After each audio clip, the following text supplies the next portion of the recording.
నమస్తే, welcome to Andhraprabha. నేను తేజస్వి. తెలుగు రాష్ట్రాల్లో సంక్రాంతి సరదాలు తెచ్చింది. సంక్రాంతి సందడితో తెలుగువారి లోగిళ్లు సరికొత్త శోభను సంతరించుకున్నాయి. హైదరాబాద్ నుంచి ఏపీలోని పలు ప్రాంతాలకు భారీగా తరలి వెళ్లారు. ఇక పల్లెల్లో రంగురంగుల హరివిల్లులు, గొబ్బిళ్లు, హరిదాసులు, గంగిరెద్దుల వాళ్లతో పండుగ వాతావరణం కనిపిస్తుంది. గోదావరి జిల్లాలో సంక్రాంతి అంటే గుర్తొచ్చేది కోళ్ల పందాలు. కోడి పందాలు ఆడేందుకు, చూసేందుకు పండుగ రోజుల్లో పెద్ద సంఖ్యలో జనం వస్తుంటారు. కోడి పందాలు అధికారికంగా పర్మిషన్ లేకపోయినా పండుగ 3 రోజులు అనధికార అనుమతులతో కోడి పందాలు జరుగుతాయి. కోడి పందాల నిర్వహణకు భారీగా బర్లు సిద్ధమయ్యాయి. గోదావరి జిల్లాలో కోడి పందాలను ఒక సంప్రదాయంగా నిర్వహించారు.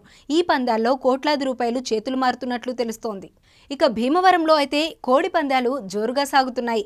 గుండాట, కోతముక్క, జూదం ఒక పక్క, మద్యం, కోడి పకోడీ, బిర్యానీ, ఫుడ్ స్టాల్స్ ఇలా అన్ని సౌకర్యాలతో పందెం బరుల వద్ద ఏర్పాట్లు చేస్తున్నారు. రాజకీయ నేతల అండదండలతో సంక్రాంతి 3 రోజుల పాటు 100 కోట్లు చేతులు మారే అవకాశం ఉంది. ఇక బరిలో దిగే కోడి పుంజుల పందాలకు సిద్ధంగా ఉన్నాయి. మిలిటరీ స్థాయిలో శిక్షణ ఇస్తూ పుంజులను పందాలకు సిద్ధం చేస్తున్నారు.